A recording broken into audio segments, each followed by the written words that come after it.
अस्सलाम वालेकुम नाज़रीन, स्पेशल टीवी के प्रोग्राम दस्तक के साथ मैं हूं आपका मेज़बान मोहम्मद मुआविया। नाज़रीन, पाकिस्तान के अदालती निज़ाम में कन्विक्शन सज़ा क्यों नहीं होती या उस पर अमल दरामद क्यों नहीं होता, इसके रास्ते में क्या मुश्किलात हाइल हैं और क्या मसाइल दरपेश हैं, इन्हीं पर गुफ्तगू के लिए आज हमने अपने स्टूडियो में दावत दी है मारूफ माहिर कानून डॉक्टर कलीम जावेद एडवोकेट को। आइए उनसे गुफ्तगू का आगाज़ करते हैं। अस्सलाम वालेकुम। वालेकुम सलाम। डॉक्टर साहब कैसे हैं? जी अल्लाह का शुक्र, अल्हम्दुलिल्लाह। डॉक्टर साहब, कन्विक्शन एक ऐसी स्टेज है जो बहुत कम देखने में आती है, तो उससे पहले के जो मराहिल हैं जिसमें FIR है, उसके बाद इन्वेस्टिगेशन है, फिर उसके बाद मामलात अदालत तक पहुंचते हैं, तो आप बताएं कि हमारे अदालती निज़ाम में क्या सुकम है कि जिसकी वजह से हम कन्विक्शन तक नहीं पहुंच पाते? जी बहुत शुक्रिया माविया साहब, आपने इतने इम्पोर्टेंट टॉपिक पे बात करने का आज मौका दिया। देखें, एज अ नेशन सोसाइटी के अंदर क्रिमिनल जस्टिस सिस्टम किसी भी सोसाइटी का मेन पार्ट होता है। उस सोसाइटी के फंक्शंस को चलाने के लिए और उस सोसाइटी के अंदर हार्मनी और अमन कायम करने के लिए क्रिमिनल जस्टिस सिस्टम बनाया जाता है। अब क्रिमिनल जस्टिस सिस्टम में जितने ज़्यादा फ्लॉज होंगे उतना ही ज़्यादा आपका कन्विक्शन रेट कम होगा।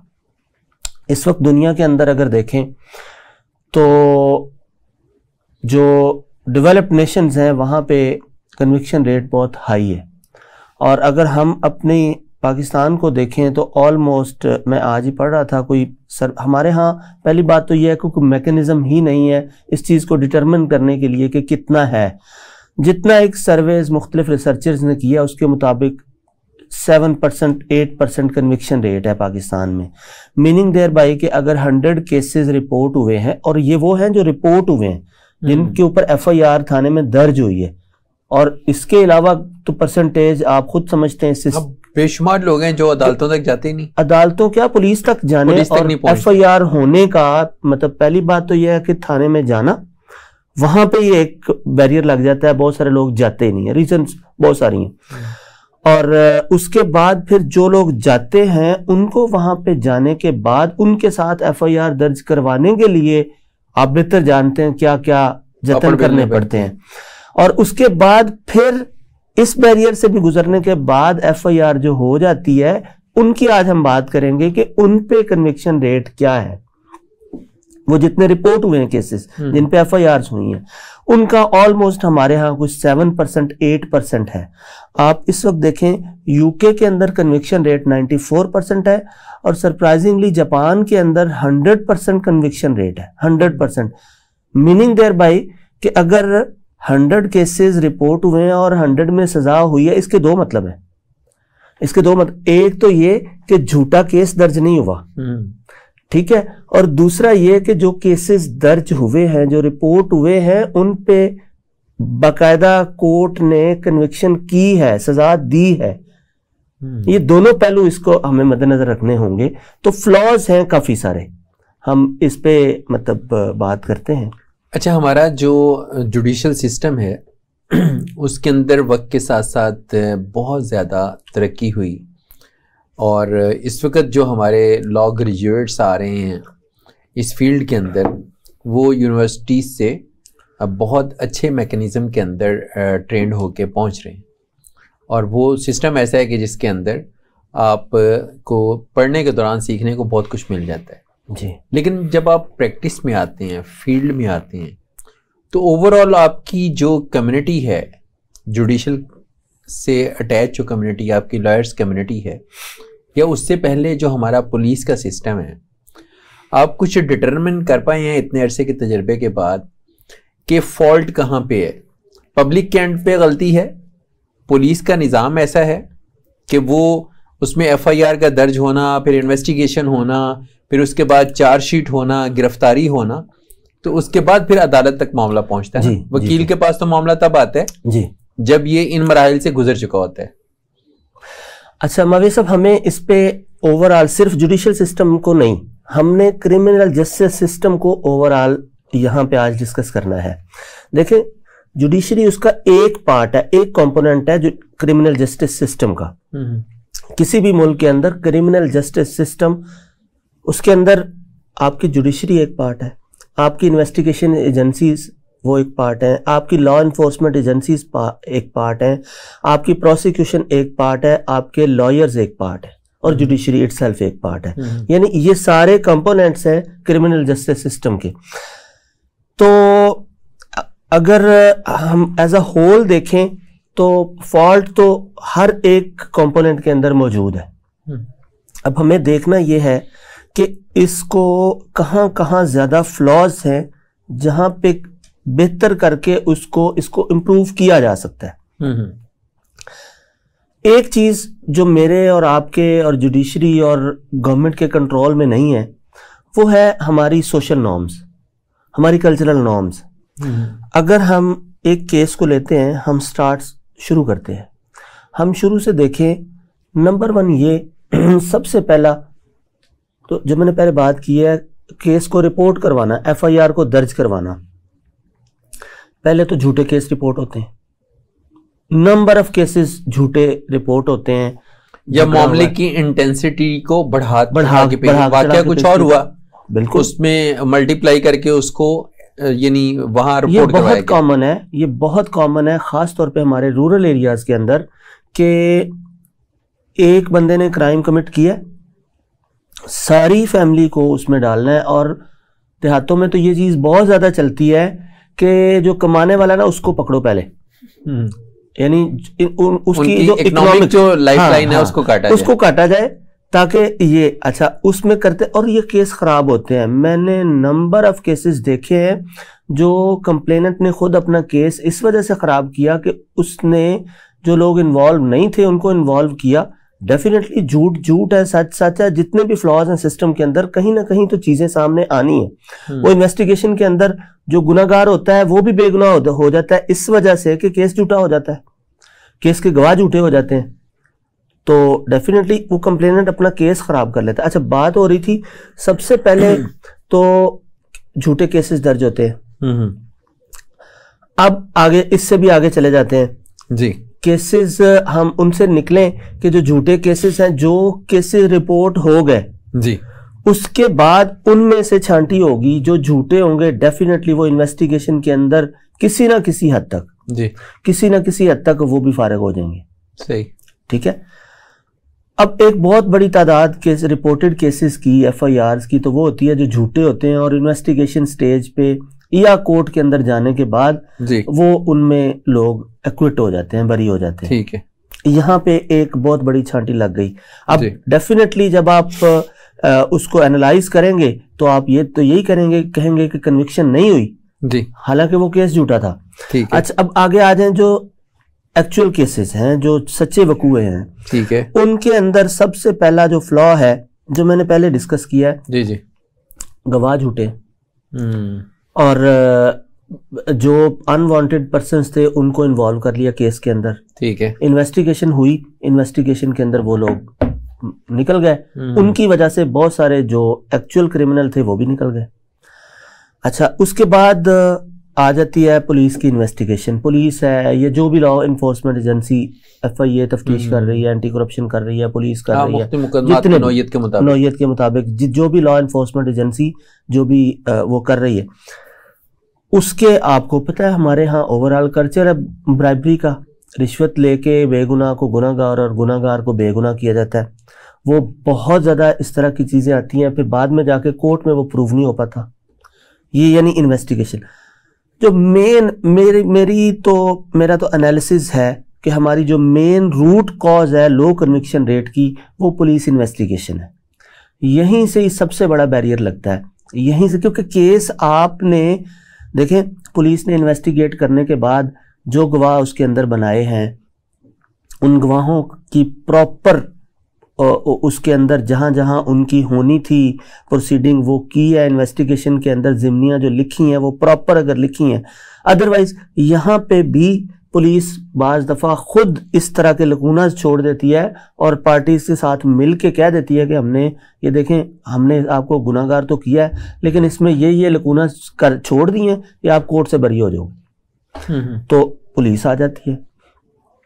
पुलिस के बाद आप अगले स्टेप पे चले जाएं प्रोसिक्यूशन में, केस प्रोसिक्यूशन। अब प्रोसिक्यूशन में आपके लोग अगर पढ़े लिखे और समझदार बैठे हुए हैं तो उन्होंने ये देखना है कि पुलिस ने जो इन्वेस्टिगेट करके केस फॉरवर्ड किया है प्रोसिक्यूशन के पास पूरा इख्तियार है कि वो किसी भी ऑफेंस को डिलीट कर सकता है, ऐड कर सकता है, पुलिस की इन्वेस्टिगेशन से वो इत्तेफाक कर सकता है और उससे डिसएग्री करके उसको वापस भी भिजवा सकता है पुलिस के पास कि ये आपने इन्वेस्टिगेशन ठीक नहीं की। अच्छा, प्रोसिक्यूशन किसके जिम्मे है? प्रोसिक्यूशन गवर्नमेंट के जिम्मे है।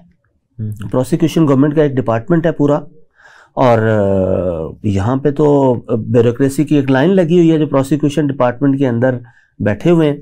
पुलिस ने इन्वेस्टिगेट करने के बाद प्रोसिक्यूशन को भेजना केस, प्रोसिक्यूशन ने इसको एनालाइज करना है। और यूजुअली आपको भी पता है हमारे यहाँ होता क्या है कि जैसे पुलिस ने जो इन्वेस्टिगेट करके भेज दिया है एज इट इज कोर्ट में फॉरवर्ड कर देता है प्रोसिक्यूशन। अच्छा, जो आम केसेस हैं, आम शहरियों के केसेस हैं, उनमें भी प्रोसिक्यूशन इन्वॉल्व है, या जो हाई प्रोफाइल केसेस हैं या पॉलिटिशियंस के केसेस हैं या कोई इंडस्ट्री के लेवल के या बड़े जो केसेस जिनको हम बोलते हैं वहाँ पे प्रोसिक्यूशन इन्वॉल्व है?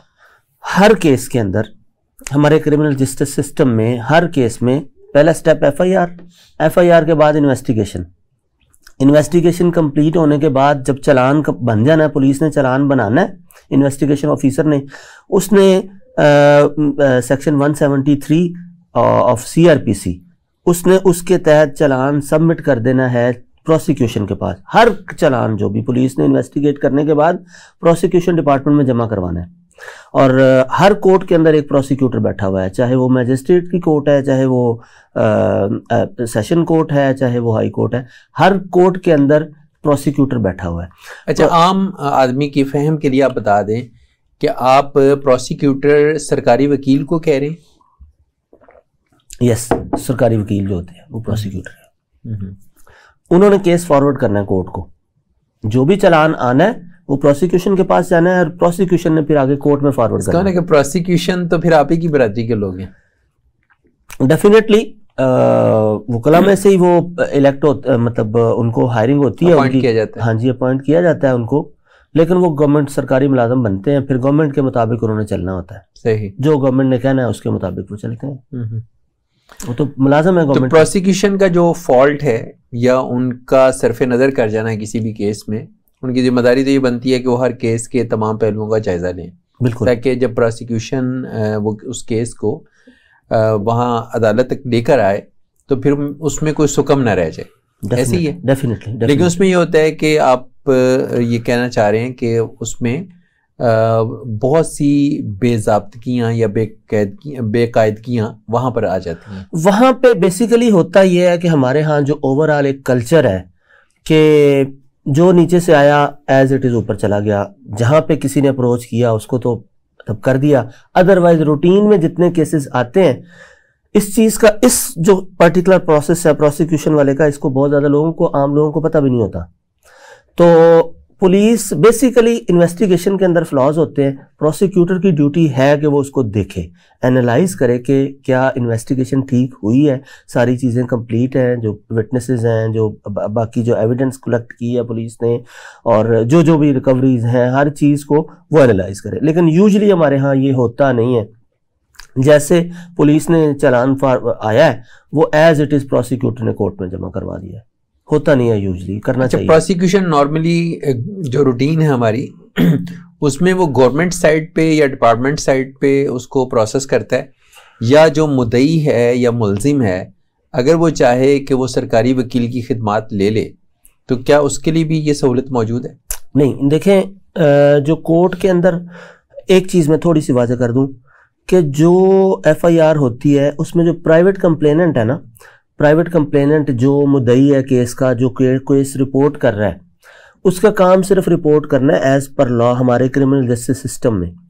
बेसिकली वो स्टेट रिस्पॉन्सिबल है, उस केस की मेन जो मुद्दई है, उसको चलाने वाली, उसको संभालने वाली, उसको प्रोसीड करने वाली वो स्टेट है। यानी अगर मुद्दई अपना वकील ना भी करे तो वो स्टेट के जिम्मे है बिल्कुल कि उसका केस लड़े। बिल्कुल, और वो लड़ते हैं। वो मतलब अगर मुद्दई ने अपना प्राइवेट वकील करना है तो वो करे, अगर वो नहीं करना तो सरकारी वकील मौजूद होता है, हर केस को उसने लाजमी देखना है सरकारी वकील ने, प्रोसिक्यूटर ने लाजमी देखना है। और अगर चूंकि हमारे यहाँ इत्माद नहीं है गवर्नमेंट के इदारों के ऊपर, और सच्ची बात है कि वो उस तरह से तवज्जो भी नहीं देते, इसलिए कंप्लेनेंट को प्राइवेट वकील करना पड़ता है। अदरवाइज क्रिमिनल जस्टिस सिस्टम के अंदर प्राइवेट वकील की मुद्दई साइड पे, कंप्लेनेंट साइड पे जरूरत नहीं है, वो स्टेट रिस्पॉन्सिबल है। थीम ये है कि स्टेट, चूंकि स्टेट रिस्पॉन्सिबल है किसी की भी जान माल की, हकूक की, तो अगर कोई क्राइम कमिट हुआ है तो उसकी उसने सिर्फ रिपोर्ट किया है जिसके साथ हुआ है वकूआ, बाकी आगे काम चलाना स्टेट का है। देखें, इतनी जिंदगी गुजर गई और हमें ये भी पता ना चला कि पाकिस्तान के जुडिशल सिस्टम में ये भी सहूलत है कि जो मुद्दई है उसका केस लड़ना हुकूमत के जिम्मे, बिल्कुल वो रियासत की जिम्मेदारी है। आपने देखा होगा अब जो कोर्ट में आवाज पड़ती है स्टेट वर्सेस फलां, सरकार बनाम फलां, क्रिमिनल केसेस में तो सरकार ही मेन कंप्लेनेंट है, सरकार ने ही करना है, वो कंप्लेनेंट सिर्फ कंप्लेन करने वाला तो मुद्दई है। बाकी यानी मुद्दई को अगर ये एतमाद हो कि रियासत मेरा केस जो है उसकी सुपरविजन करेगी और उसको जेन्युइन अंदाज में लड़ेगी, तो इस बात का यानी उसको हक हासिल है कि अगर चाहे तो वो अपना जाती प्राइवेट वकील बिल्कुल कर सकता है, बिल्कुल कर सकता है। और हर कोर्ट में प्रोसिक्यूटर मौजूद है, सरकारी वकील मौजूद है हर कोर्ट के अंदर। ठीक है, अच्छा हम यहाँ तक पहुंचे कि प्रोसिक्यूशन तक का जो मरहला है, वहाँ के जो सुकम हैं, वहाँ के जो फ्लॉज हैं, उनकी वजह से अमूमन कन्विक्शन नहीं हो पाती जी। अच्छा, इसमें बेहतरी कहाँ लाई जा सकती है? यानी लॉयर्स कोई रोल प्ले कर सकते हैं, आपकी लॉयर्स कम्युनिटी, या इसको जड़ से यानी स्टार्ट से इसको ठीक करना होगा? जहाँ पहली एफआईआर दर्ज हुई उस मरहले से इसको ठीक करने की जरूरत है? बिल्कुल है। देखिए हमारे यहाँ, मैं ये इस चीज़ को भी थोड़ा सा करूँगा कि हमारे यहाँ जो अब दुनिया चेंज हो गई, दुनिया के अंदर बहुत रैशनैलिटी आ गई है, लोग रैशनल प्रैक्टिकल चीज़ों पे आ गए हुए हैं। हम लोग अभी तक, मैं अपने प्रोफेशन को लेता हूँ, हमारे यहाँ एक ही बात की जाती है कि लॉर्ड्स का प्रोफेशन जी, लॉर्ड्स का प्रोफेशन, हम ये नहीं करेंगे जी, हम वो नहीं करेंगे। दुनिया बहुत चेंज हो गई है, अब हमें प्रैक्टिकल हो के ग्राउंड पे आके गोरा चला गया। गोरा, वो लॉर्ड्स उस वक्त या तो गोरे खुद यहाँ पे वकील थे, और या उन्होंने जिन फैमिलीज को नवाजा हुआ था उन फैमिलीज में से, जो यहाँ पे तो लॉ की डिग्री नहीं थी उस वक्त, डिग्री सिर्फ इंग्लैंड के अंदर होती थी, बरतानिया जाता था यहाँ से कोई, और आम बंदा तो जा भी नहीं सकता था। उन फैमिलीज को जिनको उन्होंने ज़मीनें दी हुई थी, उन्हें जिन्हें नवाजा हुआ था, जो उनके गुलाम थे, जो उनके कारिंदे थे यहाँ पे, उनके बच्चों को वो इंग्लैंड जाके लॉ की डिग्री पास करवाते थे, और यहाँ आके फिर एक ठाट के साथ उनको बिठा के वो कहते थे कि जी ये लॉर्ड्स का प्रोफेशन है। देखें, आप सर्विस प्रोवाइडर हैं, वकील। अब दुनिया के अंदर लीगल इंडस्ट्री बहुत वास्ट हो गई है, हमें भी थोड़ा प्रैक्टिकली आके, पूरी दुनिया के अंदर ये होता है कि इन्वेस्टिगेशन के अंदर लॉयर की फैसिलिटी दी जाती है हर अक्यूज्ड को, क्योंकि वो पास होगा उसके, तो बहुत सारी चीजें वो इन्वेस्टिगेशन एजेंसी की मदद करेगा, वो उसको बहुत सारी चीजें बताएगा। लेकिन चूंकि यहाँ पे ओवरऑल यहाँ हमारा जो एक कल्चर है इंटरनल कम्युनिटी का, वो भी अलाउ नहीं करता जी आप थाने ना जाएं, जी आप इन्वेस्टिगेशन में ना जाएं। क्यों ना जाएं? आपने सर्विस देनी है। पूरी दुनिया के अंदर ये होता है कि अक्यूज्ड को वकील की फैसिलिटी हासिल है, हमारे यहाँ नहीं है, तो उसकी वजह से भी बहुत सारे फ्लॉज आ जाते हैं। वकील ये रोल प्ले जरूर कर सकता है, जो आपने मौके से क्वेश्चन किया है कि वकील इन्वेस्टिगेशन के प्रोसेस में, प्रोसिक्यूशन के प्रोसेस में वो अपने मुल्ज़म की या मुद्दई की हेल्प करे, लेकिन यहाँ पे हमारे यहाँ नहीं है, गवर्नमेंट की तरफ से भी अलाउ नहीं है, लॉ इन्फोर्समेंट एजेंसीज की तरफ से भी नहीं है, और जो हमारी रेगुलेटरी बॉडीज़ हैं उनकी तरफ से भी हमें डिस्करेज किया जाता है कि आप इन्वेस्टिगेशन के अंदर जाके वहाँ पे अपनी वकालत करें। सही, तो उसकी वजह से जो इनिशियल प्रॉब्लम्स चलते आ रहे होते हैं, आप समझते हैं कि वकील फिर उस केस में कोई बहुत ज़्यादा रोल प्ले नहीं कर सकता, क्योंकि नीचे से जो चीज़ें गलत आ गई, अब उनको उसी हालत में अदालत के अंदर पेश हो जाना है। हमारे क्रिमिनल जस्टिस सिस्टम में वकील का रोल, एफआईआर, अमूमन तो एफआईआर करवाने, जो एप्लीकेशन लिखवानी है, उसकी हद तक भी लोग नहीं अप्रोच करते। हालांकि मैं ये समझता हूँ कि ये लाजमी करवाना चाहिए। जब आप एफआईआर दर्ज करवा रहे हैं, उस वक्त किसी वकील से मशवरा करके आप एप्लीकेशन थाने में दें। वहां पे बहुत सारे फ्लॉज होते हैं, क्योंकि लेमैन एप्लीकेशन लिखता है, यहाँ पे ड्यूटी ऑल दो के आपकी लॉ इन्फोर्समेंट एजेंसी की है कि वो उससे प्रॉपर लिखवाए। अगर वो को गलत कुछ लिख रहा है कि जिसका उसको नुकसान होना है, कोर्ट में जाके या अगली स्टेजेस पे वो उसको गाइड करे उसके मुताबिक कि आपका ये है, आप ये करें, लेकिन वो गाइड नहीं करते। आम आदमी असल में होता ही है कि जब तक एफआईआर में फ्लेवरिंग ऐड नहीं की जाती ना, जी, तो मुद्दई की भी तसल्ली नहीं होती। डेफिनेटली ऐसा ही है। अच्छा, यहाँ हम एक ब्रेक ले लें। जी। नाज़रीन, यहाँ वक्त हुआ एक ब्रेक का। ब्रेक के बाद हम गुफ्तगू के सिलसिले को आगे बढ़ाएंगे, हमारे साथ रहिए। Welcome back. Doctor Kaleem Javed साहब, ये बताइए कि हम प्रोसिक्यूशन तक पहुंचे थे ब्रेक से पहले जी। अब केस अदालत में आ चुका है जी। अब मामला स्टार्ट होता है जुडिशरी का, अदलिया का, आपके लॉयर्स कम्युनिटी का और उस केस के गवाहों का। जी। तो इस पे आप थोड़ी रोशनी डालें कि यहाँ पहुँच के अब आगे खराबी में कौन लोग ज़्यादा रोल प्ले करते हैं।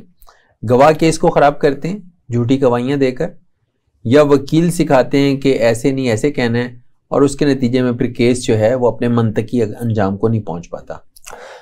बहुत शुक्रिया मावी साहब। देखें, बात यह है कि मोरालिटी की यहाँ पे चीज़ें आएंगी। वकील ने वो करना है, ऑल दो कि उसको एथिकली मॉरली वो बाउंड है कि अगर कोई चीज़ गलत हो रही है तो वो अपने क्लाइंट को समझाए और उससे अवॉइड करने की कोशिश करे, लेकिन अल्टीमेटली वकील ने करना वो है जो उसका क्लाइंट चाहेगा। होता यह है कि यूजुअली क्रिमिनल केसेस के अंदर के एक केस कोर्ट में जब चलान स्टार्ट होता है और उसका ट्रायल शुरू हुआ, तो जो अक्यूज्ड है, अक्यूज्ड की कोशिश, और यहाँ पे भी दो, अगर तो अक्यूज जेल में है तो कोशिश करेगा कि मैं बेल आउट हो जाऊं और उसके बाद केस को लिंगर ऑन करूं।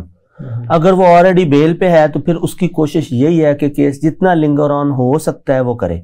अब उसके लिए डिफरेंट हीले बहाने हैं, कभी नहीं आया, कभी कोई एप्लीकेशन दे दी, कभी कोई एप्लीकेशन दे दी, किसी भी तरह से केस को लिंगर ऑन करना। अच्छा, अब इसमें ऑल दो सिस्टम की भी चीज़ें हैं, जो प्रोसीजर है, प्रोसीजर के अंदर फॉर एग्जांपल अगर कोई एप्लीकेशन आती है तो हमारे लीगल सिस्टम के अंदर ये है कि पहले उस एप्लीकेशन को डिसाइड किया जाएगा। एक केस चल रहा है, वो सिविल है या क्रिमिनल है, एक केस चल रहा है, तो दोनों में से किसी एक पार्टी ने किसी भी तरह की कोई एप्लीकेशन दे दी है, तो अब कोर्ट बाउंड है कि पहले उस एप्लीकेशन को डिसाइड करे। अब सिविल साइड पे तो ये होता है कि एक पार्टी ने एप्लीकेशन दी है तो दूसरी पार्टी से उसका कोर्ट जवाब मांगेगी कि जी आप जवाब दें, उसके बाद उस पे दोनों पार्टीज बहस। क्रिमिनल साइड पे ये है कि अगर एक पार्टी ने एप्लीकेशन दी है, ऑल्दो कि उसमें जवाब की ज़रूरत नहीं होती क्रिमिनल में, लेकिन उसको लिंगर ऑन करने के, लटकाने के बेशुमार बहाने होते हैं कि जी आज वकील साहब अवेलेबल नहीं है आज। और डेफिनेटली कुछ चीज़ें कल्चरली भी हैं, हमारी बार की स्ट्राइक आ गई है, गवर्नमेंट की तरफ से कोई छुट्टी आ गई है, या कोई अब आपका एक केस जो है वो महीने के बाद आपका टर्न आई है, आपकी डेट निकली है, तो महीने के बाद अगर जज साहब छुट्टी पे हैं तो डेफिनेटली अच्छा नंबर ऑफ केसेस अदालत में भी ज्यादा हैं डेफिनेटली। और इसी तरह से जो लॉयर्स हैं, एक एक वकील ने अगर 100 केस एक ही वक्त में पकड़े हुए हैं, जी जी, तो ऑब्वियसली उसने फिर तारीख पे तारीख तो लेनी है। मेरा ख्याल है ये इतनी ज्यादा इसमें इस चीज का नहीं है, क्योंकि जिस लॉ फर्म के पास, जिस वकील के पास केसेस की तादाद ज्यादा है, उसके पास टीम भी उसी तरह से उतनी ज्यादा है, उसका मैकेनिज्म भी, उसका जो बाकी सिस्टम उसने अपने मैनेजमेंट बनाई हुई है वो उसका है। बेसिकली जो मैंने पहले बात की है कि अब आपकी पार्टी आपके क्लाइंट की डिमांड पे डिपेंड करता है। अगर वो उसमें अक्यूज्ड है तो उसकी कोशिश ये होगी लिंगर ऑन हो जाए।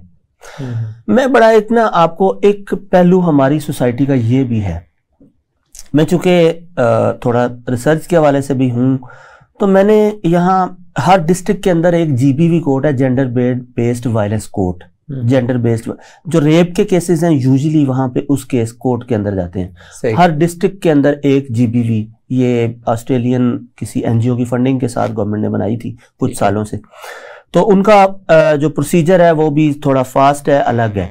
मैंने उस पर थोड़ी सी एक रिसर्च करना चाहिए कि जीबीवी ने अब तक कोर्ट्स ने क्या किया। रिसेंटली अभी मैं कुछ दिन पहले ही मैंने लाहौर की एक कोर्ट के कुछ केसेस, एक माह में 15 केसेस डिसाइड हुए, और उनमें मैंने डाटा निकलवाया, मैंने केसेस की कॉपीज निकलवाई जो डिसाइड हुए हैं।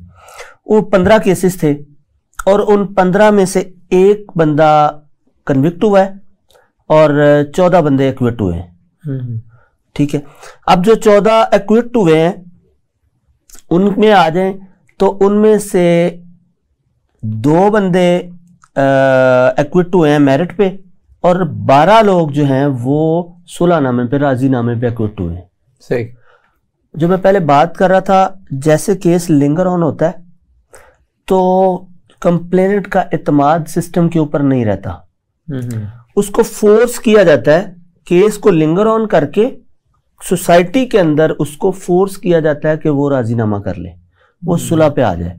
और यूजुअली आपने देखा होगा कि हमारे यहाँ एक अरसे के बाद सुलह हो जाती है और फिर कुछ सालों के बाद उन पार्टीज का फिर उसी तरह से जिसके मुंह को एक दफा खून लगा है वो डेफिनेटली 2-3 साल के बाद दोबारा क्राइम जरूर कमिट करे। क्लेम से भी होगा ये ना कि देखें 3, 4, 5 साल या 7 साल अदालत में मुसलसल पेशियां भुगत के जब कोई डिसीजन नहीं हो पा रहा होगा जी, तो मुद्दई या मुलजिम 2 में से कोई एक पार्टी जरूर होगी कि जो सुलह पे आमादा हो जाएगी। बिल्कुल ऐसे ही है।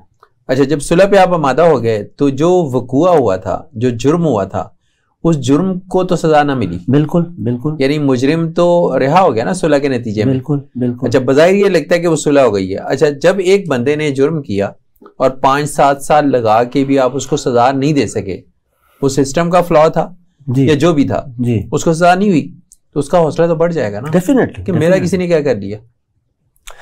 डेफिनेटली ये हमारी सोसाइटी के अंदर क्राइम कम ना होने की रीजन क्या है? ये रीजन है बंदे छूट जाते हैं। देखें, डकैत जाता है 3 महीने जेल में रहता है, उसके बाद आके वो उससे दुगनी डकैतियां करता है। आपका सिस्टम उसको सपोर्ट कर रहा है क्रिमिनल को कि आप ज्यादा से ज्यादा क्राइम करो। और जो जिस क्राइम की इंटेंसिटी ज्यादा होगी, जिसकी शिद्दत ज्यादा होगी, उसमें चांसेस ये भी होते हैं कि अगर मुलजिम पकड़ा गया है तो मुद्दई पार्टी डर जाती है कि ये जब रिहा होगा तो ये पता नहीं हमारे साथ क्या सलूक करेगा, तो वो उस खौफ की वजह से भी देखिए बिलाखिर सुलह पे आमादा हो जाता है। ये कंप्लेनेंट भी आता है और उससे पहले जो ज्यादा तादाद है वो है गवाहों की। जो आपके विटनेसेस हैं उनको सबसे पहले अप्रोच किया जाता है एक्यूज्ड की तरफ से। पहले उसको धमकियां भी दी जाती हैं, उसको लालच भी दिया जाता है, उसको पैसे भी दिए जाते हैं, उसको सारी चीज़ें दे दिला के गवाह बैठ जाते हैं। और गवाह बैठने के बाद आपकी कोर्ट क्या करेगी? आपकी जब आपके गवाह आ गए हैं, बेसिकली ये ड्यूटी स्टेट की है। सिस्टम ऐसा हो कि देखें हमारे यहाँ नॉन कंपाउंडेबल ऑफेंसेस हैं, ये जो हीनियस ऑफेंसेस हैं, रेप है, मर्डर है, मतलब जो हीनियस ऑफेंसेस हैं ये नॉन कंपाउंडेबल है, ये काबिल सुलहनामा या काबिल राजीनामा नहीं है। अगर मुद्दई करना चाहे भी तो नहीं होगा, लेकिन कल्चरली ये होता नहीं है। मुद्दई अगर सुलह कर ली है तो डेफिनेटली अब जो गवाह है वो भी उसने लेके आने, अपने केस को चलाना भी उसने है, वकील भी उसने करना है। नहीं होता तो कोर्ट के पास तो कोई चीज ही नहीं है कि किसकी बेस पे वो उसको कन्विक्ट करेगी। जब गवाही गायब है तो उसके बाद डिसीजन किस बुनियाद पे होगा? ये रिस्पॉन्सिबिलिटी यहाँ पे आ जाती है स्टेट की। यहाँ पे लॉ नहीं है पाकिस्तान के अंदर गवाहों की तहफ़्फ़ुज़ का, कि गवाह को इतना इत्मीनान हो, इतना तहफ़्फ़ुज़ हो। देखें, अभी मैं और आप में से कोई भी बाहर यहाँ पे जाए और कोई हमारे सामने क्राइम हो रहा हो तो हम लोग नहीं उसमें इन्वॉल्व होते। हमारे सामने भी हुआ है, हम इन्वॉल्व होना तो दूर की बात, हम गवाही देने के लिए तैयार नहीं होते। आंखों देखा भी हो नहीं होते तो लोग उसके लिए फिर नहीं राजी उसकी रीजन है, उसकी रीजन ये है कि स्टेट की तरफ से विटनेसेस के उसको तहफ़्फ़ुज़ देने का कोई कानून ही नहीं है, कोई मैकेनिज्म नहीं है, कोई सिस्टम नहीं है। अच्छा, मैकेनिज्म भी क्या होगा जहां 100 में से 97 केसेस का डिसीजन ना होता हो और सजा ना होती हो, तो वहां पे आप कैसे एतमाद करेंगे? मावी साहब, ये सारे फैक्टर्स हैं, इसके अंदर ये सारे ही फैक्टर्स आ जाएंगे। डेफिनेटली आपकी इन्वेस्टिगेशन, आपकी प्रोसिक्यूशन, आपके गवाह, आपका वकील, आप ये सारी चीजें मैटर करेंगी। अच्छा, कभी रियासत के ये जितने भी फरीक हैं, पूरा एक सिस्टम है ना, क्रिमिनल जस्टिस सिस्टम जो है जी, इसके जितने भी फरीक हैं, उन्होंने कभी आपस में मिल बैठ के इन रिफॉर्म्स के बारे में गौर व फिक्र करने की, सोचने की कोशिश की है? हमारे यहाँ हमारा लॉ एंड जस्टिस कमीशन है एक तो, ठीक है, और लॉ मिनिस्ट्री भी है। सही। आप कभी इस पे थोड़ा सा गौर करके देखें, डाटा निकलवा के देखें कि इनकी फंडिंग किस लेवल की है।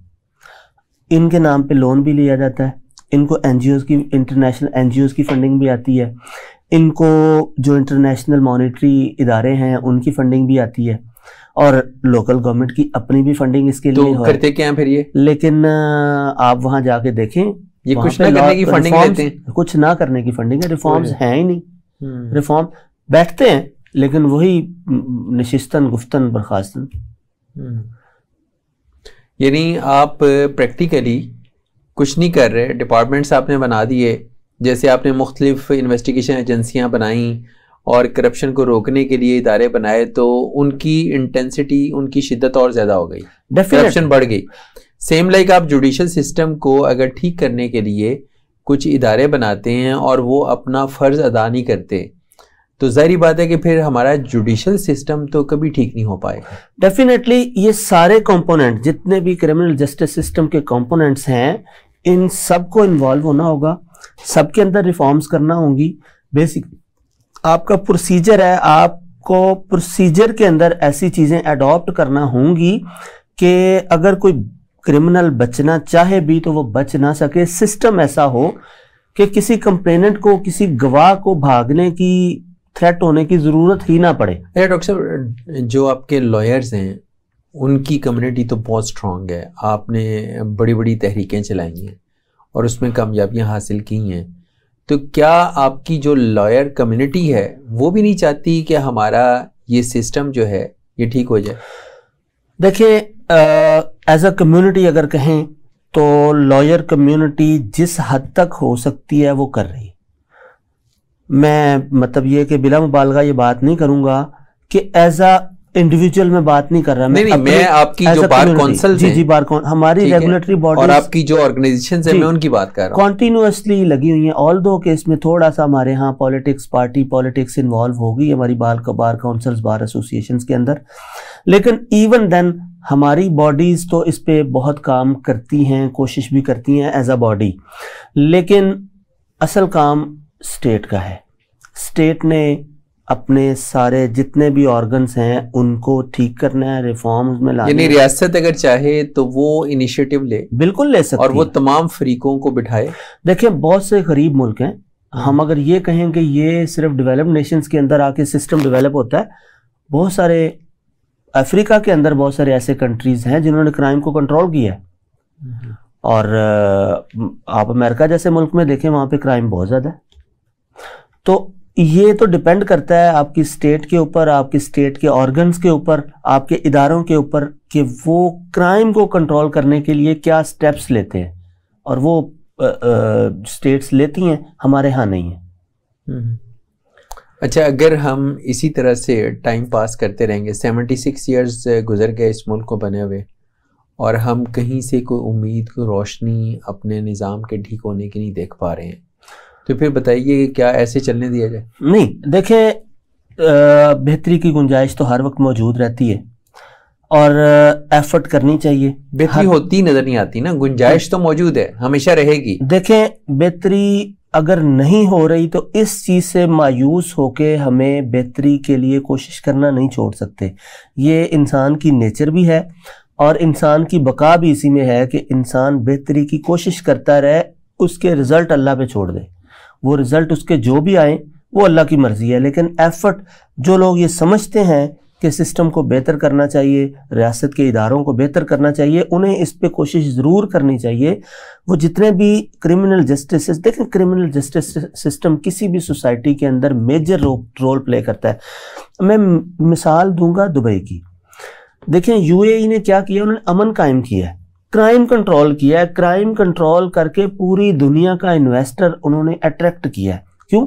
आप वहाँ पे रात के वक्त जाएं, कोई मर्द है, कोई औरत है, उसके पास जितना कैश है, उसके पास जितनी ज्वेलरी है, उसको थ्रेट नहीं है, उसको खौफ नहीं है, और फॉरेन इन्वेस्टर उसी सूरत में आपके पास आएगा जब आप अमन कायम करेंगे। और अमन कायम आप अपने जुडिशियल, ये जो आपका क्रिमिनल जस्टिस सिस्टम है, उस पूरे सिस्टम के सारे कंपोनेंट्स को, सारे ऑर्गन्स को ठीक किए बगैर क्रिमिनल जस्टिस सिस्टम ठीक नहीं होगा। और अगर आपका क्रिमिनल जस्टिस सिस्टम ठीक हो गया, सिर्फ एक क्रिमिनल जस्टिस सिस्टम ठीक हो गया, तो आपकी स्टेट के बाकी सारे ऑर्गन्स ठीक हो जाएंगे, आपका मुल्क तरक्की भी करेगा, खुशहाली भी आएगी और सारी चीज़ें ठीक हो जाएंगी। अच्छा, ये शऊर और ये आगाही तो आपकी कम्युनिटी में मौजूद है कि इस सिस्टम को ठीक होना चाहिए, लेकिन जो जनरल पब्लिक है, अवाम है, उसकी परसेप्शन ये है कि हमारा जो अदालती निज़ाम है इसको बेसिकली वकील हज़रात ठीक नहीं होने देते। मेरा नहीं ख्याल ऐसा है। कम्युनिटी का भी, आम पब्लिक का भी, कोई पब्लिक देखती है कि पुलिस का क्या रोल है, पब्लिक देखती ही है कि हमारे बाकी इदारों का क्या रोल है। लेकिन जब वो अदालतों में धक्के खाते हैं तो वो समझते हैं कि वकील जानबूझ के केसों को लटका रहे हैं और पेंडिंग हो रही हैं चीजें और तारीखों पर तारीखें पड़ रही हैं, तो हमें तो असल खजल खराब जो है ना, चूंकि वो बुकला कर रहे हैं। चूंकि वकील सामने फेस पे होता है, पुलिस से डरते हैं, पुलिस को कुछ कह नहीं सकते, इसलिए गुस्सा आके वकील पे निकलता है और वकील पे गुस्सा निकाल लेते हैं। अदरवाइज जो असल रोल है वो प्रोसिक्यूशन का है, वो आपके सिस्टम का है, जुडिशियल सिस्टम का है, आपके प्रोसीजर का है।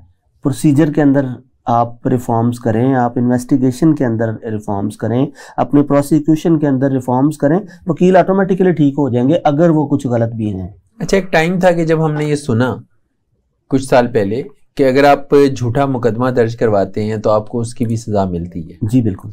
अच्छा, अगर वो सज़ा झूठे मुकदमात करवाने वाले मुद्दइयों को मिली होती तो क्या ये रविश हमारी इसी तरह से कायम रहती? बिल्कुल, आपकी बात दुरुस्त है। देखें, फिर बात वही आ जाएगी।